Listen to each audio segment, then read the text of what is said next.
Ok. Em, bueno, pues el tema de hoy, el tema que vamos a trabajar en esta mañana es conceptos estadísticos y rentabilidad de mercado. Vamos a revisar brevemente algunos conceptos referentes a la estadística muestral, poblacional, y cómo estos conceptos estadísticos nos ayudan a eh, comprender el funcionamiento del mercado de valores. Eh, en esta ocasión vamos a realizar un ejercicio pues, referente al mercado de valores para dar continuidad también a los conceptos estadísticos que se van a revisar. Como es costumbre, me gustaría, por favor, si los asistentes me pueden escribir vía chat, si ya han tenido alguna aproximación al uso de Risk Simulator o si por el contrario es la primera vez que van a manejar el programa con el fin pues de más o menos tantear a qué velocidad podemos avanzar. Sin embargo, pues si hay conceptos, si hay preguntas que quieran formular o conceptos que no entiendan, no hay ningún problema, lo podemos responder durante la presentación. Sin embargo, les agradecería que cualquier inquietud que tuvieran la realicemos a través de la ventana de chat y no de preguntas y respuestas. ¿Listo? Por la ventana de chat, ya que simplemente porque se me facilita observar en mejor manera la ventana de chat y no la de preguntas y respuestas.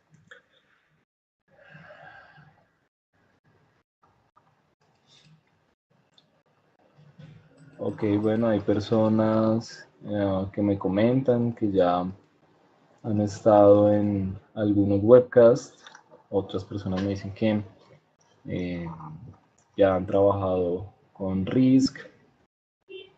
Ok, perfecto, listo. Bueno, pues al parecer en esta sesión no hay nadie que nos acompañe por primera vez. Entonces me voy a saltar la presentación de qué es el simulador, para qué sirve, cómo lo usamos y demás. Y entramos de una vez en nuestro tema, en el tema que nos compete el día de hoy. Perfecto. Ok, bueno. Vamos a revisar primeramente algunos conceptos básicos de la estadística, como ya lo mencioné, partiendo primeramente desde qué es la estadística. Ese es el primer concepto que debemos tener claro. Una de las definiciones que encontramos es que la estadística es simplemente el análisis racional de alguna información o de algunos datos que provienen de muestras aleatorias. Es cómo analizamos la información que tenemos. ¿Listo? Podemos tener datos numéricos, como por ejemplo el grado de apalancamiento de una empresa, el leverage, el valor de un índice bursátil, algún índice, la rentabilidad esperada de alguna inversión y demás. Podemos tener toda esta información, pero la vamos a, generalmente la obtenemos en bruto, por así decirlo. Tenemos la información sin procesar, sin analizar. Entonces, la estadística nos sirve precisamente para eso, para analizar de manera racional la información que nosotros tenemos. Dentro de la estadística encontramos algunos indicadores, algunos estadísticos que vamos a revisar a continuación. En primer lugar tenemos las medidas de tendencia central y traje a colación diferentes tipos de medida de tendencia central. Tenemos diferentes tipos de media. Por lo general la gente dice, no, la media, la moda y la mediana. Esas son medidas de tendencia central. En esta ocasión quise abrir, por así decirlo, la definición de media, puesto que no, en estadística no solamente tenemos una sola media, sino pues que existen diferentes tipos de media. Tenemos la media poblacional.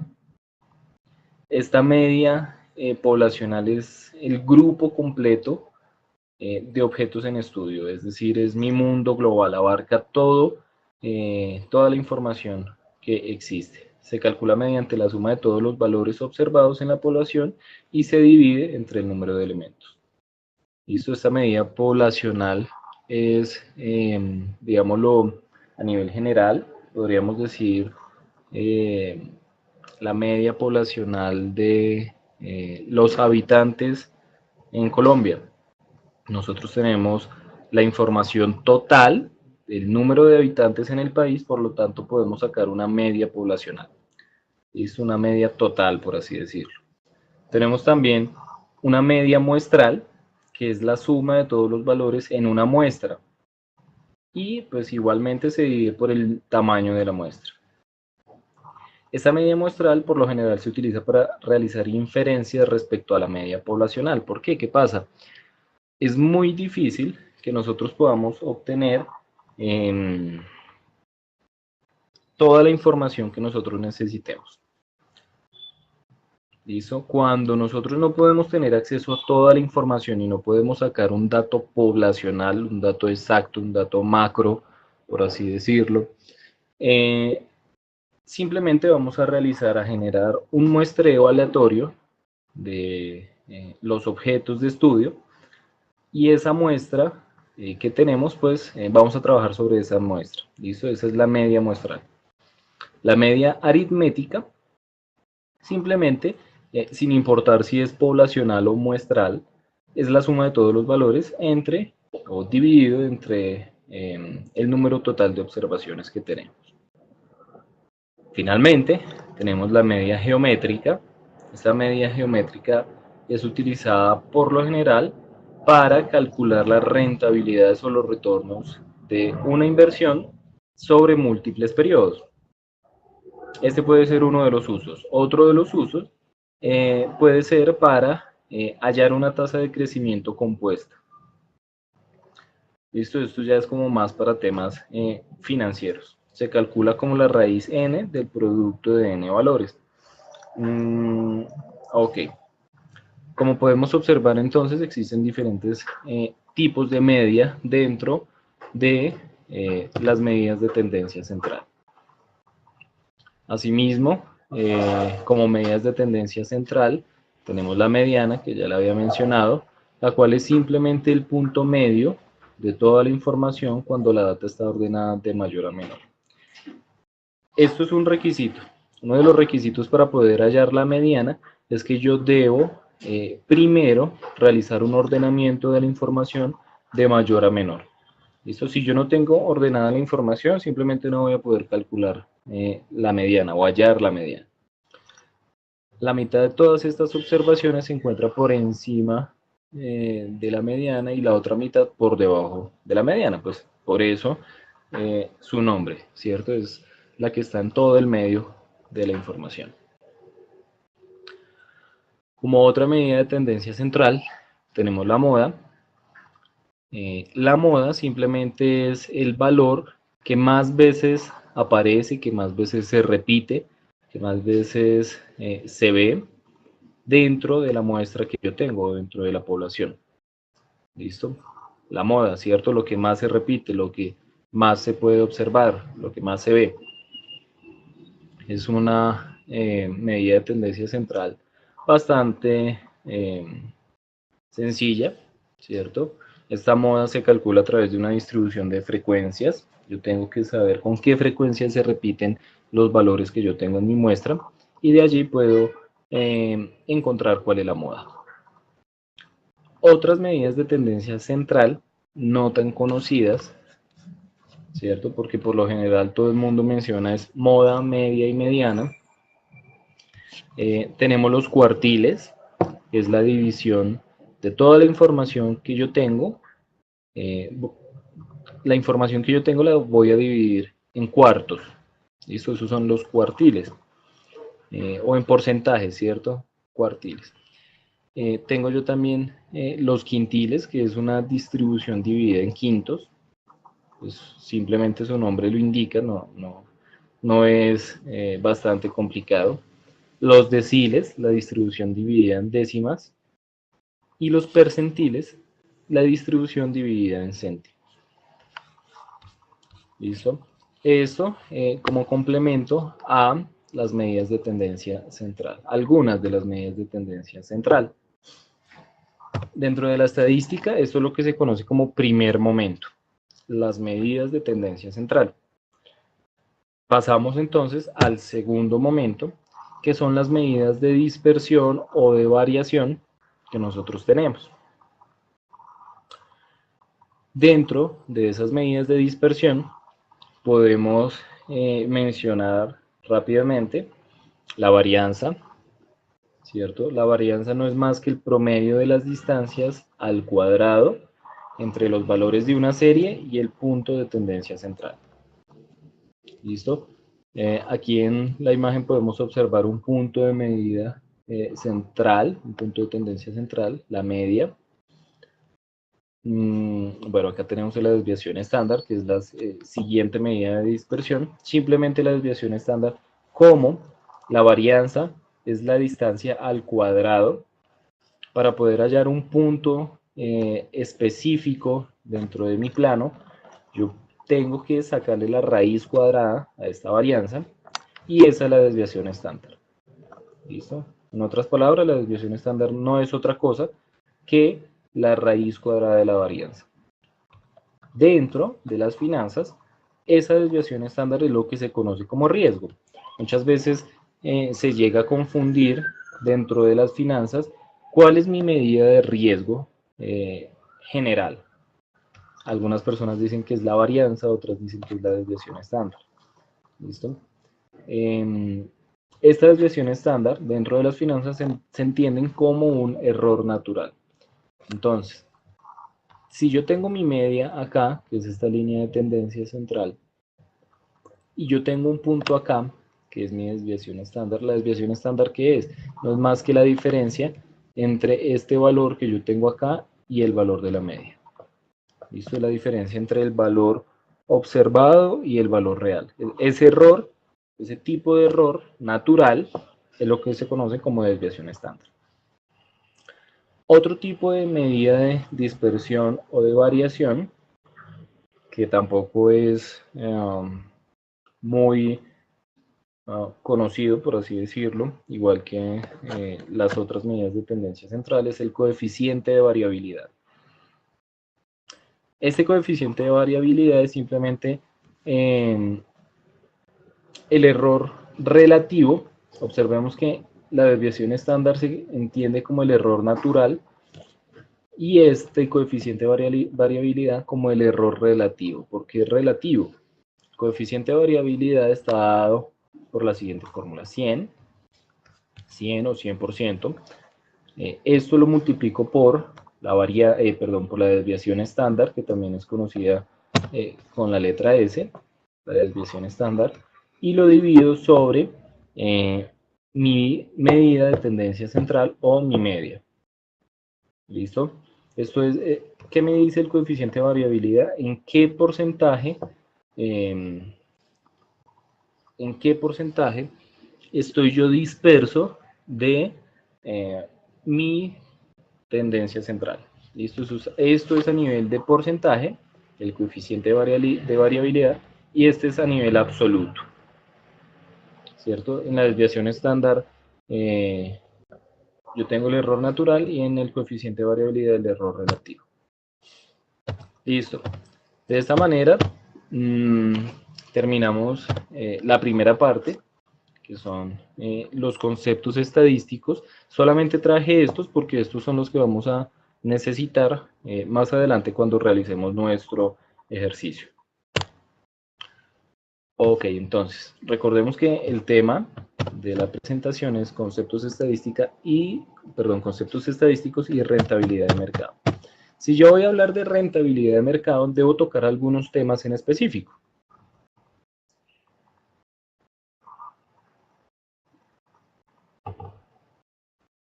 Perfecto. Entre los cuales yo tengo el riesgo, que es lo que ya mencionamos. El riesgo yo lo puedo hallar dentro de mi segundo momento o en las medidas de dispersión. Un retorno esperado que viene a ser complementado por mi primer momento de la estadística, que son las medidas de tendencia central, mi retorno esperado y diversificación. Esos son los temas un poco álgidos para tratar el tema de rentabilidad de mercado. Si yo voy a hablar de rentabilidad de mercado, yo debo iniciar pues desde el principio, ¿cierto? Y este tema de rentabilidades, de valoración de inversiones, da inicio con la teoría moderna de portafolio. Esta teoría moderna de portafolio fue propuesta en el año 1952 por Harry Markowitz, pero desde esa fecha, desde 1952 hasta hoy, han cambiado las formas en que los inversionistas pensaban acerca de sus estrategias de inversión. Obviamente, como fue la primera teoría, y de esta teoría surge el primer modelo de valoración de activos para yo poder estimar algún retorno esperado, pues en su momento fue revolucionario, ¿cierto? Pero desde ese momento a la fecha, pues han cambiado varias cosas. Esta teoría moderna de portafolio, entonces, asume que los mercados financieros son eficientes. Es decir, ¿a qué hace referencia la eficiencia en un mercado financiero? No es otra cosa más que la disponibilidad de la información, ¿cierto? Yo tengo o yo puedo tener acceso a toda la información que necesito. A eso hace referencia a un mercado eficiente. La teoría asume que así es, pero en la realidad vemos que no es así, ¿cierto? En la realidad vemos que nosotros no podemos tener acceso completo a la información de las empresas, a la información de los índices. Siempre van a existir algún tipo de restricciones, por lo cual desde ya podríamos asumir que ese supuesto no es tan cierto. Entonces, bueno, la teoría asumía que estos mercados eran eficientes, lo cual significa que el precio de la acción incorpora toda la información acerca de la acción. Eso es lo que les estaba mencionando. La teoría principal, o perdón, la tarea principal de esta teoría es encontrar qué factores determinan la tasa de retorno de la acción, ¿cierto? La tasa de retorno, mi rentabilidad, mi retorno esperado. Entonces, la tarea de esta teoría era encontrar qué factores podrían explicar esa rentabilidad que yo estoy esperando como inversionista. Entonces, como lo mencioné, Harry Markowitz fue quien propuso esta teoría moderna de portafolio. En su modelo, Harry utiliza algunos conceptos que han sido de gran avance teórico. Obviamente, a partir de este trabajo, todas las investigaciones que se desarrollaron se han basado principalmente en este trabajo. Y bueno, pues obviamente la utilidad de su trabajo está fuera de duda. Ha sido simplemente inspirador, por así decirlo. Ok, respecto a su teoría o a sus modelos, el primer pilar que él plantea es la relación entre el riesgo y algunas variables estadísticas. Por ende, pues necesitábamos ver qué tipos de variables estadísticas existían. El riesgo, entonces, él intuyó que se podía medir el riesgo de una inversión y encontró que a través de la varianza histórica de la rentabilidad yo podía encontrar el riesgo. ¿Listo? Observemos que acá menciona la varianza histórica. Sí, a nivel de cálculos vamos a utilizar varianzas, pero al momento de ya mirar la rentabilidad de un portafolio vamos a tener en cuenta es la desviación estándar. ¿Listo? Ok. Bueno, en este artículo, Markowitz argumenta que los inversores demandan un retorno mayor para inversiones más riesgosas, ¿cierto? Es uno de los pilares de las finanzas, ¿cierto? A mayor riesgo, si yo voy a asumir más riesgo en una inversión, pues yo voy a pedir más retorno, ¿cierto? Yo no voy a invertir en un proyecto que es demasiado riesgoso si no me aseguro una mayor rentabilidad. Ahí encontramos entonces la relación de riesgo-rentabilidad o riesgo-retorno.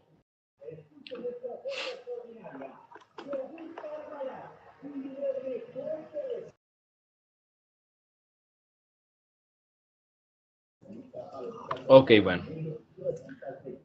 Tenemos entonces también el tema de la diversificación. Antes de esta teoría moderna del portafolio, digamos que la diversificación no era un punto fuerte al momento de hablar de inversiones. Todos los inversionistas, bueno, no todos, por lo general los inversionistas lo que hacían era realizar una inversión en X activo, en X proyecto, pero solamente en uno. Es decir, lo que coloquialmente, o como coloquialmente se dice, ponían todos los huevos en una sola canasta. Si se rompía, si se caía esa canasta, se rompían todos los huevos, ¿cierto? Entonces, antes de Markowitz no se hablaba de diversificación. Él demostró que la clave para diversificar un portafolio no estaba simplemente en el número de acciones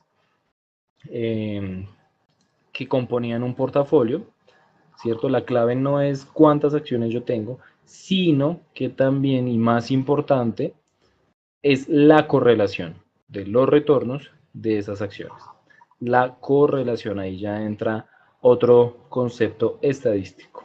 ¿Qué es la correlación? Es simplemente qué tan relacionadas están dos o más activos entre sí. ¿Qué pasa con esto? Si los retornos están fuertemente correlacionados, el portafolio no se podrá diversificar. ¿Por qué? Porque si yo tengo una acción que si sube el precio y las demás también suben, ¿qué me indica eso?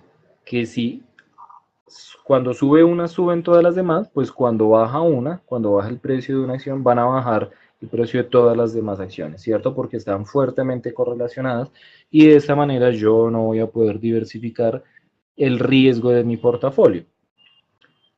Sin embargo, si la correlación es baja o incluso negativa, se puede diversificar y el riesgo va a ser mucho menor. ¿Correcto?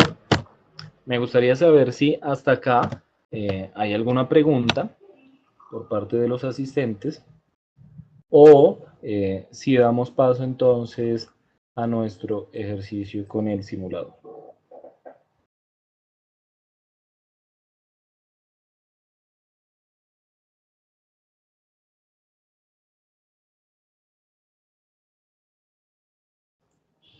Bueno, al parecer no hay preguntas. Hoy los participantes están bastante silenciosos. Perfecto. Tengo yo mi simulador de riesgo, ¿cierto? Tengo yo el Risk Simulator. Y para esta ocasión traje un ejercicio bastante sencillo donde podamos observar primero los conceptos estadísticos que ya revisamos y segundo, podamos observar la composición de una cartera de inversión bastante sencilla y hablar un poco de la rentabilidad de mercado y de paso pues vamos a hacer uso de de las herramientas que nos ofrece el simulador. Entonces, tengo yo, antes de iniciar el ejercicio, pues miremos qué es la o cuál es la información que yo tengo. Tengo 4 acciones, 4 títulos de renta variable del mercado colombiano. Ecopetrol es una empresa del sector petrolero, Éxito es una empresa del sector comercio, Celsia y la empresa de energía de Bogotá son empresas del sector industrial. Es decir, tengo yo sector petrolero, comercio e industria, para así de una u otra forma tener un poco diversificado mi portafolio, ¿cierto? Yo perfectamente pude haber traído las 4 acciones de empresas petroleras o de empresas de comercio o empresas industriales, pero lo que queremos acá es generar, digamos, algún tipo de diversificación. ¿Qué más tengo yo? Tengo yo la información histórica de todo un año de la cotización, el precio de cierre de cada una de estas acciones durante enero de 2009 y en diciembre de 2009. Esto, la información está un poco vieja, desactualizada, pero no importa, ¿cierto? No sirve para nuestro ejercicio. Lo primero que yo debo hacer entonces, después de tener los precios de cierre, es calcular las rentabilidades diarias. Estas rentabilidades diarias no son otra cosa que la variación porcentual del precio de la acción de un día a otro. ¿Listo? Lo voy a calcular entonces de manera sencilla como este valor, el valor del dato 2 sobre el dato 1. Perdón. Menos 1.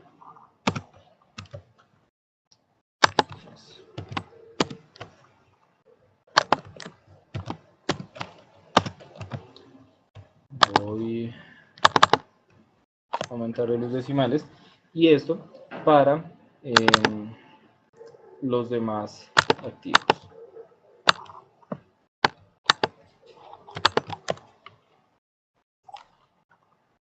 Ok, perfecto. Observemos entonces que mi matriz de rentabilidades ya la tengo. Voy a ponerle acá que no aplica, ¿cierto? ¿Por qué? Porque yo no puedo comparar cómo era el precio del 2 de enero de 2009, no tengo contra qué compararlo atrás, ¿cierto? Entonces por eso corro un nivel esta parte.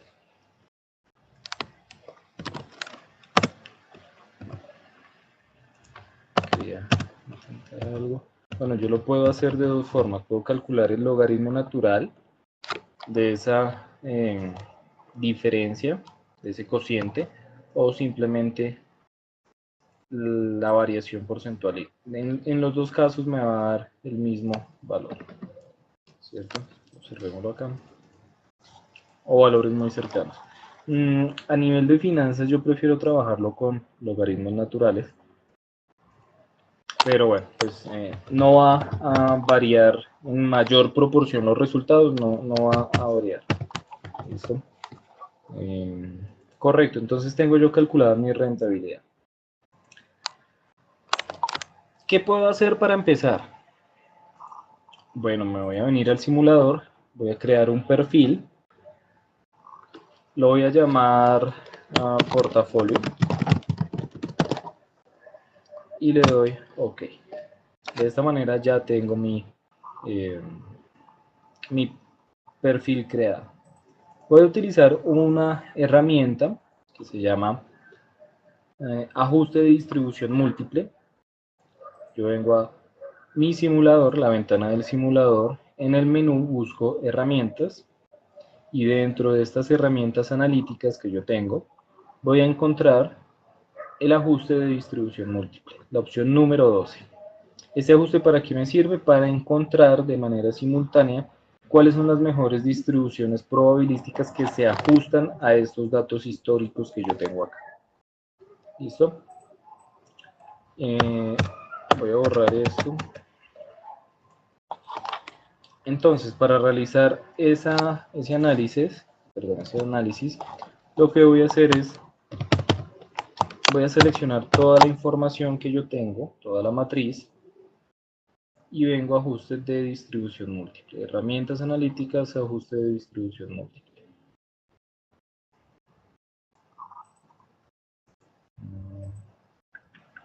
Vamos a ver qué pasó.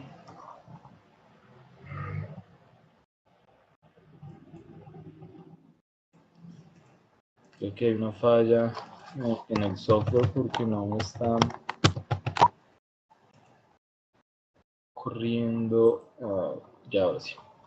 Listo, perfecto. Ya sé por qué. Porque tengo este espacio en blanco acá. Lo que voy a hacer entonces es subir nivel esta información. Es decir, eliminé la primera fila. Esto eliminé la fila del 2 de enero de 2009. De esa manera entonces, ahora sí, tengo toda la información, tengo toda mi matriz, herramientas analíticas, ajuste de distribución múltiple, la opción número 12. Y me abre entonces una ventana. ¿Qué tengo yo en esta ventana? Primero un resumen, por así decirlo, de cuáles son las variables que yo tengo, ¿cierto? Que son estas 4 acciones, y qué tipo de distribución presentan, ¿cierto? Si es una distribución continua o si es discreta. Continua, ¿qué es? Que puede tomar decimales. Discreta, que son números cerrados, ¿cierto? 1, 2, 3, 4, 5. Esos son valores discretos. Valores continuos, 1.3, 2.5 y demás. En este caso, todas mis variables son continuas. Yo no tengo algún tipo de variable discreta. Y acá, en este cuadro, perdón, me muestra simplemente toda la información que ya tiene. Yo lo único que debo hacer es dar clic en OK. Él me dice espere mientras realizo el ajuste. Y me muestra una nueva hoja dentro de mi archivo de Excel. ¿Qué contiene esta nueva hoja? El ajuste de distribución de diferentes variables. Esto yo lo pude haber realizado una por una, pero por medio de la herramienta ajuste de distribución simple, ¿cierto? Si yo tuviera solo una variable, puedo hacer ajuste de distribución simple para Ecopetrol, ajuste de distribución simple para Éxito, ajuste de distribución simple para Elsia y para EEB. Como yo tengo toda la información en una matriz, pues simplemente utilicé el ajuste de distribución múltiple. El software que me dice, oiga, para su variable Ecopetrol, el mejor supuesto ajustado que usted va a encontrar es este.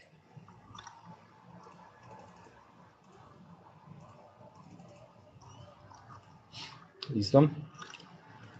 Este mejor supuesto ajustado no es otra cosa que el promedio. El promedio o la media, ¿cierto? Ya vimos medidas de tendencia central. Y si, digamos, yo selecciono la información de Ecopetrol, observo aquí abajo que me dice el promedio es 0.089. Si yo vengo acá y busco cuál es mi mejor supuesto ajustado, me dice 0.089. Observemos entonces dos cosas. La primera, que este es el valor de la media que tenemos acá, pero entonces me pone aquí al lado mejor supuesto ajustado. ¿Qué es esto de mejor supuesto ajustado? Si yo me paro en esta variable que observemos tiene un color diferente a las demás y vengo a su puesto de entrada, ya esta medida de tendencia central tiene incorporada una función de distribución de probabilidad. En este caso, ¿cuál es? Distribución ajustada, la Gumbel máximo. Para Éxito es la Place, para Celsia Cauchy y para EEB la Place también. Tenemos algunos parámetros para la distribución Gumbel, es alfa y beta. Bueno, en estas distribuciones es alfa y beta, ¿cierto? Digamos, si yo tuviera alguna distribución diferente como lo es la normal, yo no tengo parámetros como alfa y beta, sino media y desviación estándar, ¿cierto? Pero bueno, en este caso todos son alfa y beta, son los parámetros para este tipo de distribución. Y acá abajo yo tengo lo que es mi matriz de correlación. ¿Qué tan correlacionadas están estas acciones? Yo voy a copiar estos valores y los voy a traer acá. Acá yo tengo mi matriz de correlación. Listo, de nuevo. Copio los valores y los voy a traer acá como valores. Listo. Observemos que en la diagonal, pues obviamente la correlación entre Ecopetrol y Ecopetrol es 100%, porque es la misma acción. Entonces acá en la diagonal tengo yo este tipo de datos. Y por debajo y por arriba, aquí arriba él me lo muestra vacío. ¿Por qué? Porque son los mismos datos que yo tengo acá, ¿cierto? Yo puedo, para completarla, puedo seleccionar esta información y la voy a transponer acá. Es la misma información que yo voy a tener. ¿Listo? Igual, esta matriz de correlación yo la puedo generar a través de Excel, para las personas que quizá no tengan claro cómo hacerlo. Vengo a análisis de datos, bueno, vengo en Excel, a la pestaña de datos, análisis de datos, y busco donde me diga el coeficiente de correlación. En el rango de entrada voy a seleccionar pues la información que yo tengo. Me dice, ¿está agrupado por columnas o por filas? Está agrupado por columnas. Rótulos en la primera fila, es decir, yo tengo rótulos acá en la primera fila. Y el rango de salida, yo quiero que sea aquí al lado. Quiero ver si coinciden estos valores. Bueno, Excel acá me genera el cálculo de esta matriz de correlación. Y observemos que, pues, coinciden perfectamente, ¿cierto? Solamente que estos datos de acá tienen más decimales, pero no hay ningún problema con esto. Lo voy a dejar igual acá. Listo, perfecto. Entonces, puedo calcular esta matriz de correlación así, por medio del simulador o con Excel. ¿Qué me dice esta matriz de correlación? Éxito y Ecopetrol están correlacionados un 12%, ¿cierto? Observemos que el valor más alto que vamos a encontrar es Celsia y Ecopetrol, una correlación del 18.98%. Es un valor bajo, ¿cierto? Y,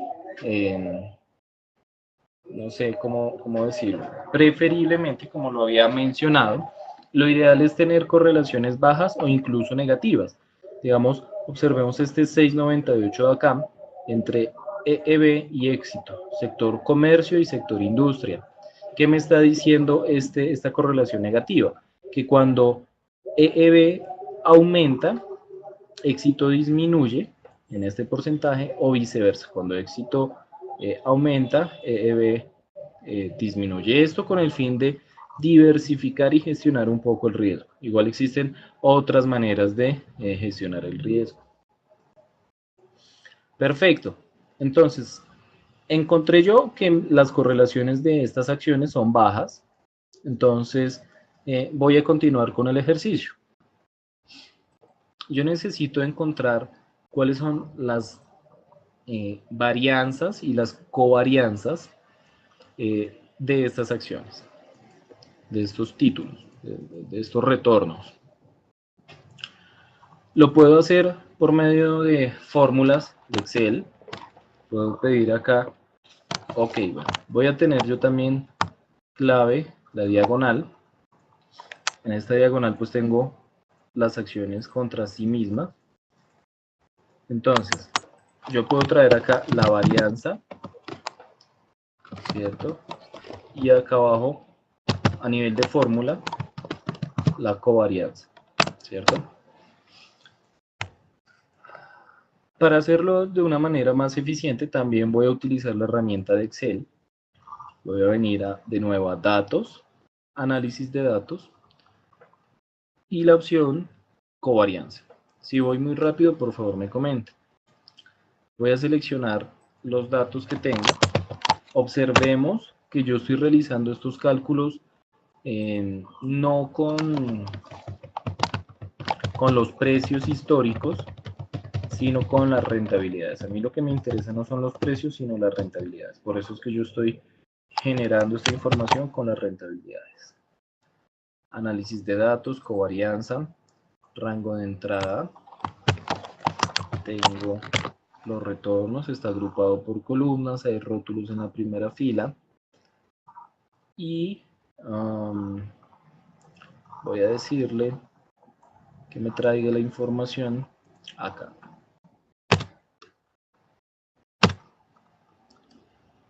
Reempláceme los datos, simplemente voy a copiar acá el formato y listo. Voy a dejar estos datos en porcentaje, bueno, numéricos. De nuevo voy a completar la matriz. Es un espejo, lo que está por debajo de la diagonal es lo que está por arriba de la diagonal. Y tengo yo entonces la varianza. Si observamos, traje yo la matriz por medio de Excel, pero Excel me la trae también formulada las varianzas, ¿cierto? Me dice la varianza de esta acción cuál es, la varianza de esta otra. Con las covarianzas no hace eso, ¿cierto? Con las covarianzas simplemente me trae ya los valores, ¿cierto? Perfecto. Listo. Tengo yo entonces matriz de varianza, covarianza, matriz de correlación, observemos que es la misma acá. Ahora voy a entrar a realizar la composición de mi cartera. Me gustaría saber si hasta acá hay algún tipo de pregunta.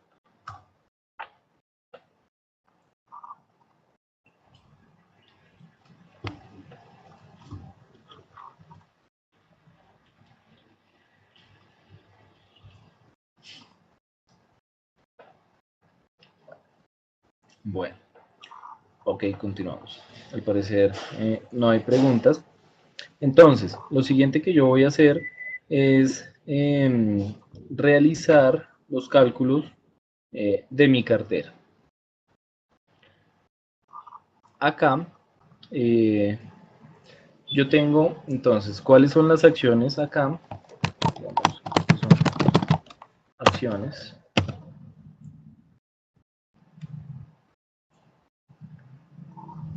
Ok, hay una pregunta, ¿qué significa que la correlación sea baja? Ok, me voy a la matriz de correlación.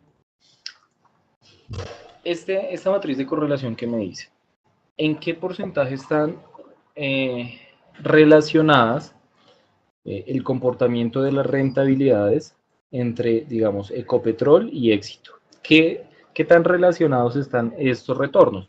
Entonces yo busco entre Ecopetrol y Éxito, hay una relación del 12%, ¿cierto? 12 de 100, entonces es bastante bajo. ¿Qué me dice esta correlación? Que cuando Ecopetrol, el precio de Ecopetrol va al alza, el precio de la acción de Éxito está relacionado, por así decirlo, está relacionado a un 12%, pues también va a ir al alza, pero en un nivel de relación bajo, ¿cierto? 12%.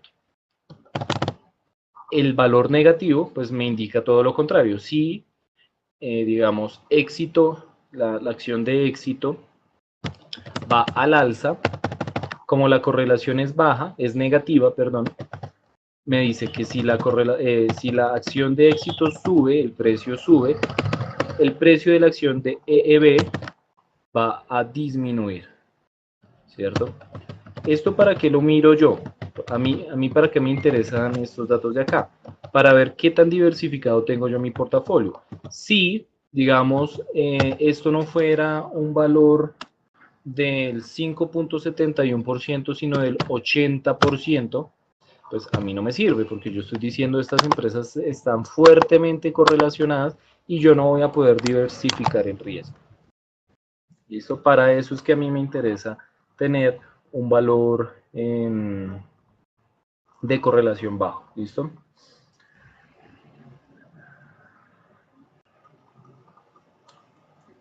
Perfecto. Ok, hay otras preguntas. Dice, para el cálculo del rendimiento de acciones, por ejemplo, ¿qué recomienda? ¿La media aritmética o la media geométrica a través de logaritmos? ¿Cuándo utilizar una u otra? Ok, bueno, yo les mencionaba que, bueno, esta rentabilidad yo la calculé con logaritmo natural, es decir, vendría a ser una rentabilidad, perdón, una media geométrica.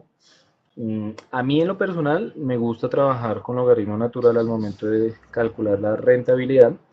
Sin embargo, pues no hay un criterio establecido que me diga en estas ocasiones es mejor que utilice la media geométrica y en estas ocasiones es mejor que utilice la media aritmética. Si yo observo, voy a insertar acá unas columnas solamente para el ejercicio.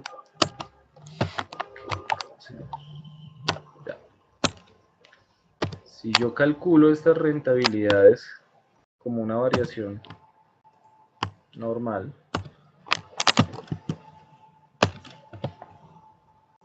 por ejemplo la de Ecopetrol, yo voy a obtener valores cercanos, 1.48.9, 1.47.8, 2.44.5, 2.41.6. Son valores pues que sí difieren en un porcentaje, pero es muy bajo. Observemos acá, menos 0.248, menos 0.248. Entonces, el impacto no es que sea muy grande, simplemente es como por preferencias. ¿Sí? No sé si Guillermo responda a tu pregunta. Hay otra pregunta. ¿Cuántas observaciones estoy usando y cuántas son las recomendables? Okay. ¿Cuántas? Pues yo tengo solo un año de información de enero de 2009 a diciembre y en este caso tengo 242 datos, 242 valores. ¿Cuánto es lo recomendable? Bueno, si yo estoy hablando de carteras de inversión, lo recomendable, pues lo que dicen los libros, la academia, es tener alrededor de 5 años de información. ¿Sí? Eso es lo recomendable, pero ¿qué pasa? Hay personas que que trabajan fácilmente con, digamos, 3 años de información, hay personas que con 3 años ya es suficiente, porque piensan que 5 años o más de 3 años, no sé, pues ya es, ¿cómo decirlo? Como ruido en la información. ¿Por qué? Porque los datos que pasaron hace 5 años pues ya están distantes de la actualidad, ¿cierto? Y son datos pues que a nivel de significancia pues no aportan mucho, ¿cierto? A mí, digamos, si yo estoy trabajando acciones a la fecha, es decir, en junio de 2017, lo que pasó en junio de 2010, digamos, si yo mirara 7 años, pues sí, me sirve a mí para tener claro qué fue lo que pasó ahí, pero esa información es tan distante que no afecta en mayor proporción mi muestra o mis resultados, entonces ya no voy a tener 7 años, sino 5. Entonces, ¿qué pasa? Puede que al mirarlo con 5 años pase exactamente lo mismo. Lo que pasó hace 5 años, pues no tiene relevancia para mi información, entonces yo no voy a seleccionar 5 años, sino solamente 3 años. Entonces, bueno, ¿cuánto es lo recomendable? Pues los libros dicen que son 5 años, pero ya en la práctica, pues difiere un poco esto. Listo. Ok. Tengo yo entonces a nivel de cartera las acciones, ¿cierto? Los retornos. Estos retornos son estos de acá. Simplemente es un promedio de todos estos retornos. Observemos. Que no es otra cosa diferente a lo que me muestra el ajuste de distribución múltiple, ¿cierto? Observemos que los valores son los mismos. ¿Para qué hice yo eso? Simplemente, o sea, no lo hice solamente para mirar qué tipo de distribución. Ah, sí, tan chévere que esta es Gamble máxima. Ah, sí, esta es la Play. Y ya, ¿qué hago yo con esa información? A mí lo que me interesa es este valor de acá. Yo les mostré que este valor ya tenía una función de distribución asignada. Entonces, como ya demostré, ya les mostré también que estos retornos eran el promedio de estos, lo que voy a hacer es atar estos valores a estas variables. Celsia, EEB, listo. Están atados. Yo los puedo calcular como el promedio y me va a dar exactamente lo mismo. La desviación, ¿cómo calculé yo la desviación? Como la raíz cuadrada de la varianza, y la varianza yo ya la tenía aquí arriba, ¿cierto? Es la raíz cuadrada. Igual por medio de formulación de Excel también puedo calcular la desviación. Tengo yo los pesos. Dentro de mi portafolio, ¿cuánto voy a invertir yo en Ecopetrol? ¿Cuánto en Éxito? ¿Cuánto? Inicialmente está configurado así, 25%, un portafolio equally weighted, homogéneo en sus pesos, no sé cómo es en español la traducción, de igual peso, no sé, como equitativa, con unos mínimos, es decir, yo le estoy diciendo, esta acción de Ecopetrol en mi portafolio mínimo va a pesar un 10%, máximo va a pesar un 35%, esto con el fin de evitar soluciones de esquina. Y bueno, esa es la información que tengo yo acá a nivel de cartera. Con esta información voy a calcular ya los retornos. Acá yo estoy calculando los retornos por acción y el riesgo por acción, pero ahora voy a hacerlo a nivel de portafolio.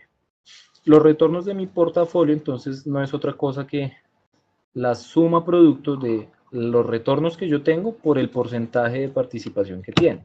Si Celsia da un retorno del 35%, del 0.35% y pesa un 1%, bueno, pues va a cambiar la distribución de estos retornos, ¿cierto? La varianza del portafolio yo la saco de una multiplicación de matrices donde tengo en cuenta los pesos, ¿cierto? Y las varianzas y covarianzas. De esa manera yo calculo esta varianza. La desviación del portafolio pues no va a ser otra cosa que la raíz cuadrada de esta varianza, y con estas variables, con esta información yo puedo calcular el ratio de Sharpe. El ratio de Sharpe no es otra cosa que una elasticidad que me indica que por cada unidad adicional de riesgo, porque yo estoy relacionando retornos y riesgo, por cada unidad adicional de riesgo que yo asuma dentro de mi portafolio, yo voy a obtener 0.26 unidades adicionales de rentabilidad, ¿cierto? Entre mayor sea este número, pues obviamente más eficiente va a ser el portafolio. Ustedes me pueden preguntar, bueno, ¿y cuánto es un Sharpe bueno? 0.26, 0.50, 10, 100.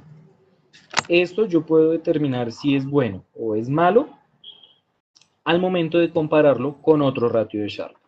Esto no es paramétrico, es decir, no va de 0 a 1, sino pues es abierto. Entonces, yo sé si es bueno o es malo cuando comparo este ratio de Sharpe contra otro portafolio. Ok. Ya para terminar, listo, hallamos el ratio de Sharpe, hallamos unas rentabilidades. Estas son rentabilidades diarias. Yo puedo anualizarlo de diferentes formas. Una de esas es multiplicarlo por el número de días bursátiles que trabajo, o los retornos diarios, pues aquí los puedo multiplicar también. Bueno, hay diferentes formas. Lo voy a dejar así. Ya para terminar, entonces voy a correr una optimización para hallar cuáles son los pesos óptimos de cada una de estas variables, ¿cierto? Entonces, observemos que ya trabajamos ajuste de distribución múltiple, los mejores supuestos, las distribuciones ajustadas, y ahora voy a realizar una optimización. ¿Cuál es mi variable objetivo a optimizar? En este caso es el ratio de Sharpe. Yo quiero maximizar este valor. Tengo unas variables de decisión, que son estas, los pesos. Perdón, acá tengo el nombre de la variable. Ok, para la variable de decisión primero debo pararme aquí. Decisión, ¿cómo se llama? Ecopetrol. Tiene un límite menor de 10% y un límite mayor de 35%. Y le doy clic en OK. Voy a copiar estos valores acá y le voy a dar a pegar.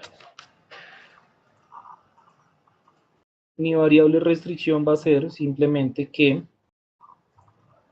se invierta el 100% del portafolio. ¿Listo?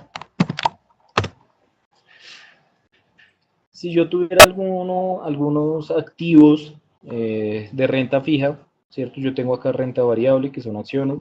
Si yo tuviera bonos, CDTs, yo podría decirle, inviértame también en un CDT tanto por ciento y de esta manera yo puedo gestionar mi portafolio. Ya establecí variable objetivo, variable decisión, variable restricción. Perdón. Ahora simplemente voy a correr una optimización, en este caso una optimización dinámica de 1000 pruebas.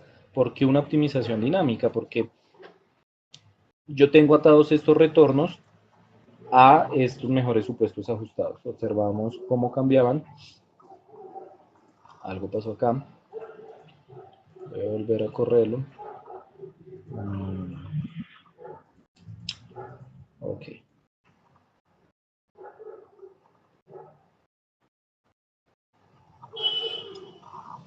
Ahora sí. Listo. De esta manera, entonces, él me realiza la optimización de estos valores. Yo lo hice por medio de optimización dinámica, puedo hacerlo también por medio de optimización estática.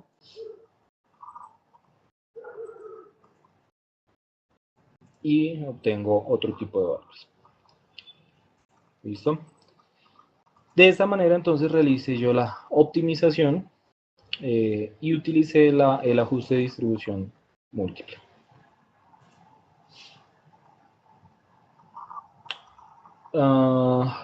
Mateo. No, ok, perdón, lo siento. Alejandro pregunta, ¿5 años de registros diarios? Sí. La información que yo tengo acá son valores diarios y es solamente un año. Son 241 registros. Acá, perdón, los precios. Acá yo tengo precios. La información que yo tengo acá es de solamente un año, 2009. Son 242 registros. Lo que los libros recomiendan son 5 años de observaciones, entonces ya no serían 242, sino más de 1000 observaciones. ¿Listo? De esta manera, entonces, ok, hay otra pregunta. Ok, listo, perfecto. Daríamos entonces por finalizado la sesión del día de hoy. Si están interesados en la presentación o en el ejercicio, con el mayor de los gustos, ustedes me escriben al correo que aparece en pantalla, andres.cruz@software-shop.com, solicitando la información que requieran o incluso si pues, les surgen mayores inquietudes. Y bueno, en el transcurso de la jornada les estaré haciendo llegar yo la información. No siendo más, les agradezco a todos por su asistencia, por su participación y les deseo entonces un excelente resto de día. Hasta luego.